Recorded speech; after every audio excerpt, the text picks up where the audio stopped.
প্রিয় শিক্ষার্থীরা, আজ এই ভিডিওতে আমরা আলোচনা করতে যাচ্ছি এইচএসসির আইসিটির তৃতীয় অধ্যায় মানে সংখ্যা পদ্ধতি।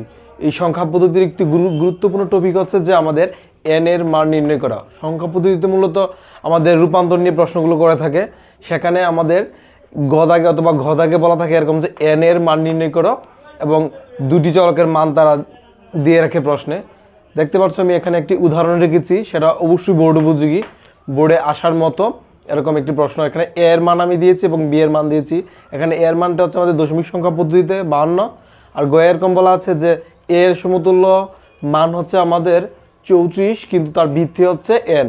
তাহলে আমাদের এন এর মান কত হবে, তাহলে আমাদের এটা নির্ণয় করতে হবে। কিন্তু উপরে কিন্তু স্পষ্ট বলেছিল যে এর মান দশমিক হচ্ছে 52, কিন্তু এখানে বলেছে এই 52-র এই সমতুল্য মান হচ্ছে আমাদের 34, কিন্তু তার ভিত্তি হচ্ছে এন। তাহলে এন কত তার নির্ণয় করো। তাহলে চলো এটাকে সমাধান করি।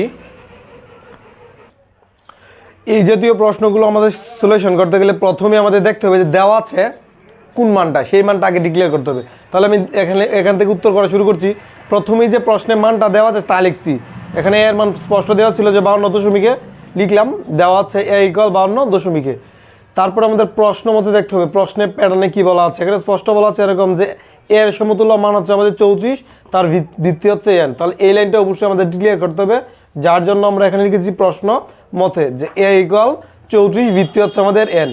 এখন এই জায়গায় কিন্তু আমাদের এ এর মান স্পষ্ট দেওয়া আছে, তাহলে আমরা অবশ্যই লিখতে পারি যে এ এর মান হচ্ছে আমাদের 52, তার সংখ্যা পদ্ধতি হচ্ছে দশমিক, আর এই দিক দিয়ে আমাদের যা ছিল আমরা তাই লিখব। এই মানটা কোন সংখ্যা পদ্ধতিতে আছে আমরা জানতে পারছি, এটি হচ্ছে দশমিক সংখ্যা পদ্ধতিতে, কিন্তু এই মান যে 34টা দেওয়া আছে এটা কোন সংখ্যা পদ্ধতিতে তা বলা নেই। এর জন্যই তারা আমাদের বলেছে যে এন এর মান নির্ণয় করো। এই মান হচ্ছে দশমিকে, কিন্তু এটি কোন সংখ্যা পদ্ধতিতে আছে তা আমরা স্পষ্টভাবে বুঝতে পারছি না। তাহলে আমাদের করণীয় কি? তাহলে যে কোনো একটা মানকে আমাদের দশমিক সংখ্যা পদ্ধতিতে আনতে হবে, কারণ এটা সমতুল্য করতে গেলে আমাদের এই মানটাকে অবশ্যই আবার দশমিকে আনতে হবে। তাহলে এইখানে আমার যেহেতু এই মানটা নির্ণয় করতে হবে, তাহলে এটা আনবো আমরা প্রথম দিক দিয়ে এবং ওই দিক দিয়ে আমরা নিয়ে যাবো এই বাকি মানটাকে। কোনো একটা সংখ্যা পদ্ধতি যদি দশমিকে থাকে তাহলে তার ভিত্তিটা বারবার বলতে হয় না, শুধু এইভাবে যদি আমরা লিখে দিই তাহলে আমরা বুঝবো এটাকে যে দশমিক সংখ্যা পদ্ধতিতে রয়েছে। তাহলে এই মানটাকে আমরা আবার দশমিকে নেওয়ার চেষ্টা করব। যে কোনো একটা সংখ্যা পদ্ধতিতে যদি থাকে মান, সেটাকে যদি দশমিকে নিতে চাই তাহলে আমরা গুণ এবং যোগ প্রক্রিয়ায় নেব। তাহলে তার ভিত্তি যেহেতু আমরা জানি না, সেটাকে আমরা দশমিকে কনভার্ট করব, তাহলে আমাদের এনের মানটা নির্ণয় হয়ে যাবে। তাহলে প্রক্রিয়া হচ্ছে গুণ এবং যোগ প্রক্রিয়ায়। যে কোনো একটা মানকে যদি আমাদের দশমিকে কনভার্ট করতে হয় তাহলে গুণ এবং যোগ প্রক্রিয়া করতে হয়, যার জন্য আমরা এখানে লিখলাম প্রথমে যা দেওয়া আছে 3, গুণ আকারে লিখলাম আমরা এন, তারপরে দেওয়া আছে 4, এখানে গুণ আকারে দেওয়া আছে যে এন। এখানে যা থাকবে আমরা তাই লিখব। যেহেতু আমরা দশমিকে যাচ্ছি আর দশমিক সংখ্যা হচ্ছে 0 থেকে 9 পর্যন্ত, তাহলে আমরা বিপরীত ক্রমে এই মানগুলো বসাবো। এখানে আমরা বসাবো 0, তারপরে বসাবো 1 2 3, এইভাবে আমরা ক্রমান্বয়ে বসিয়ে যাব। আর এই দিক দিয়ে আমাদের যা ছিল আমরা তাই লিখব। এখন হচ্ছে এই জায়গার কাজটা, এই পুরো কাজটা করলে আমরা এখান থেকে পাবো আমরা 3n, আর এই জায়গায় যদি এই কাজটা করি দেখতে পাচ্ছি এন এর উপর আমরা এই ভিত্তি হিসেবে 0 ব্যবহার করেছি। তাহলে লগের নিয়মে আমরা অবশ্যই বলতে পারি ক্লাস 10 এর নিয়মে এই কোনো একটা সংখ্যার উপর যদি ভিত্তি 0 থাকে তাহলে তার মান 1 হয়ে যায়।